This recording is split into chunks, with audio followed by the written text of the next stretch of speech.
Sebelum saya ke Bu Sri, saya ke Pak Ito lagi. Pak Ito, ini sudah disinggung oleh Bung Pigai tadi mengenai senjata yang digunakan untuk melakukan tembakan. Disampaikan ini kan sudah beredar nih, polisi juga sudah menyebutkan bahwa yang digunakan adalah jenis Glock. Apakah memang ini senjata organik yang dipegang oleh prajurit dalam artian ajudan mungkin, pendamping? Bisa dijelaskan Pak Ya. Ito? Baik, kalau secara umum kan ada kepangkatan Tamtama, Bintara, dan Perwira ya Mbak Anggi ya. Ya. Memang kalau digunakan penggunaannya untuk perlengkapan operasional perorangan itu rata-rata kalau untuk jenis senjata genggam ini atau jenis Glock adalah tingkatan Perwira atau Bintara. Tapi pengalaman saya waktu saya berdinas ada dari tim pengaman saya baik dari Densus ataupun dari Brimob itu mereka meskipun tamtama karena untuk kebutuhan operasional maka yang bersangkutan diberikan senjata Glock. Kenapa? Karena memang kegunaan dari senjata itu adalah lebih canggih daripada kendaraan senjata yang lain. Contohnya yang digunakan oleh saudara almarhum Brigadir J itu kan HS ya buatan Ceko. Jadi Ya. saya kira kalau penggunaan itu memang kita tidak bisa merupakan harga mati Mbak Anggi ya. Tapi Oke. apa yang dikatakan Bang Pigai betul. Sekarang kan kita tinggal melihat saja apakah senjata itu memang surat-suratnya ataupun dari administrasinya memang ditujukan kepada si pemegang senjata itu atau tidak. Nah, tadi kan ada satu lagi mungkin yang scientific crime investigation itu biasanya yang lebih menentukan otopsi ya. Otopsi itu kan bisa menentukan apakah senjata itu ditembakkan dari jarak berapa, kemudian apakah ada tindakan-tindakan lain di luar daripada akibat dari penembakan senjata itu. Jadi kedokteran kehakiman ini akan sangat menentukan juga dalam penyidikan nanti dan saya yakin bahwa tim khusus yang telah dibentuk Pak Kapolri ini sudah masuk ke dalam penyidikan yang menggunakan Oke. penyidikan ilmiah. Ya, Pak Kita Ito. tinggal nunggu. Pak Ito, jenis senjata memang berbeda ya yang digunakan oleh Barada dan Brigadir Polisi, emang beda ya? HS9 dan Glock 17 itu?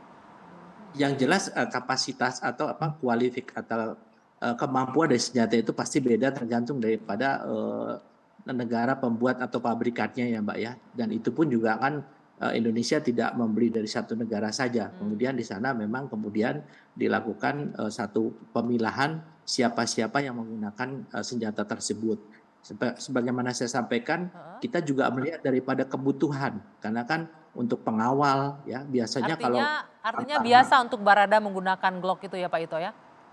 tergantung jabatannya dia atau tugasnya dia ya. Oke. Jadi seperti anggota yang ditugaskan di Densus atau di tempat fungsi-fungsi tertentu itu harus menggunakan senjata yang memang memiliki kemampuan yang paling paling baik ya. Sehingga saya kira tidak menjadi standar bahwa seorang tamtama itu tidak berhak untuk memegang senjata dengan jenis Glock. Itu sepengetahuan saya demikian ya Mbak Anggi ya. Oke, baik, baik.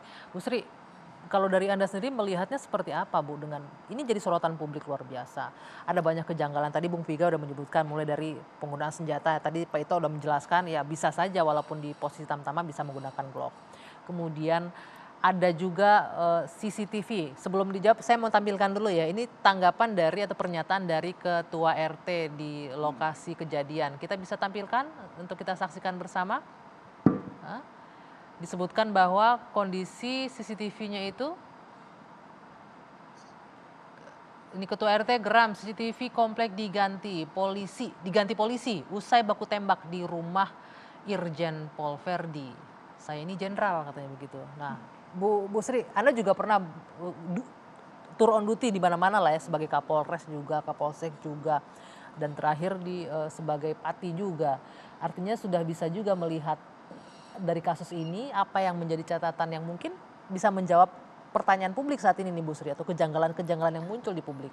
Ya, terima kasih Mbak Anggi atas pertanyaannya. Pertama-tama pada kesempatan yang khusus ini perkenankan saya sebagai mantan anggota Polri menyampaikan ucapan duka yang mendalam kepada keluarga Ananda Yosua. Semoga almarhum diterima di sisinya dan keluarga diberikan ketabahan dan persoalan ini segera terungkap. Mbak Anggi, ketika publik curiga itu adalah tanda cintanya publik terhadap polisi. Karena cintanya itulah publik memberikan pengawasan, memberikan pengamatan, memberikan komentar yang bertubi-tubi. Tetapi pada kesempatan ini juga menjadi momentum bagi Polri untuk bercermin. Saya sependapat dengan apa yang disampaikan oleh Bang Johnson juga Bung Pigai. Karena memang di era yang serba terbuka ini ibarat kita hidup dalam sebuah akuarium. Tidak ada hal yang bisa kita tutupi dan terlalu beresiko dan terlalu mahal untuk menyembunyikan fakta hanya untuk seorang mengorbankan 465.000 personil yang tersebar di seluruh Indonesia. Saya yakin itulah mengapa Kapolri secara tegas, tim yang dibentuk itu melakukan pencarian fakta. Fakta itu akan disandingkan dengan temuan penyidik. Kalau sampai ada berbeda di situ ada apa dengan penyidik? Jadi ini adalah keterbukaan Polri di zaman sekarang yang harus kita dorong terus. Maka dari itu dengan dibentuknya tim ini barangkali kalau boleh saya berharap kita boleh mengamati dan kita harus mengawal kasus ini, tetapi kita janganlah membangun asumsi-asumsi liar yang justru merugikan diri kita sendiri, membuat dosa, bahkan menciptakan cedera-cedera baru. Cedera-cedera baru. Oleh karena itu kita tonton bersama, kita saksikan bersama, kita kawal bersama kerja-kerja kepolisian bersama tim ini. Saya yakin sekali kita tahu tadi pernyataan Kabid Humas, Karopenmas yang semula berniat melokalisir karena disampaikan tidak utuh, akhirnya apa? Yang terjadi blunder. Nah ini jangan sampai terjadi dan mari kita izinkan, saya yakin tim ini akan membentuk media krisis atau krisis center nantinya yang akan memberikan laporan kepada publik. Karena apa? Institusi ini jauh. Ini institusi negara. Oke, Bu Sri, sedikit tadi Anda menyampaikan jangan berasumsi yang macam-macam, jangan menduga-duga gitu kan ya. Tapi kita tidak bisa memungkiri ada fakta-fakta yang kemudian muncul. Tadi seperti disebutkan bahwa keluarga korban handphonenya sudah mulai diretas. Kemudian keluarga korban yang di Jambi mengaku didatangi aparat kepolisian. Jumlahnya juga luar biasa. Saya ingin hadirkan ya informasinya ini. Jumlahnya juga luar biasa. Ini kenapa begitu kan ya. Kemudian ada juga polisi yang menyebutkan bahwa seluruh CCTV rusak karena dekodernya rusak juga. Ini ratusan polisi kepung rumah orang tua Brigadir J dan mengunci gerbang. Keluarga jadi ketakutan. Nah, tadi Bu Sri menekankan jangan berasumsi dan lain-lain. Tapi fakta-fakta ini kan tidak bisa disangkal, Bu. Betul. Nah, menjadi kelaziman, Mbak Anggi, ketika ada anggota Polri yang meninggal, maka polisi setempat diberi mandat untuk memberikan penguburan, untuk ngelayat, mengantar jenazah, mengantar saudaranya sampai ke pemakaman. Kalau sampai ada statement yang mengatakan ini wajib hukumnya oleh Polda setempat untuk melakukan penelusuran. Benarkah itu datang untuk menakut-nakuti? Ini menjadi PR nih kalau memang benar. Dan justru yang membuat berita ini harus dicari nih. Apa motifnya sampai membuat kesimpulan yang sangat tendensius. Nah supaya ini bukti tidak tendensius maka ini menjadi kalau itu di Polda Jambi ya Polda Jambi harus mengungkap ini. Jangan dibiarkan.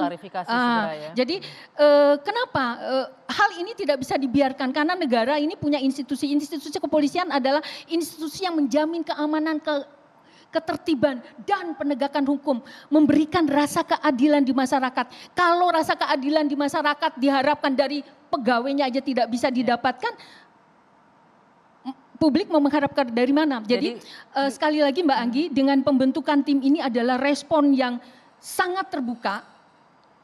Siapapun, andai kata Komnas HAM sekarang mundur karena dia punya, nah boleh, itu kita sandingkan semua fakta yang ditemukan oleh penyidik melalui proses pro justisia dengan fakta yang dikumpulkan oleh pencari fakta. Ya, ini ada juga saya ingin menyampaikan ini keresahan publik yang ingin kita bahas juga malam hari ini. Kalau memang ini adalah kasus tembak menembak biasa, tadi sebenarnya Bu Sri sudah menyampaikan dengan dibentuknya tim khusus yang digawangi oleh jenderal-jenderal itu tujuannya Kapolri adalah ingin membuka kasus ini seterang mungkin dan mencari fakta sevalid mungkin.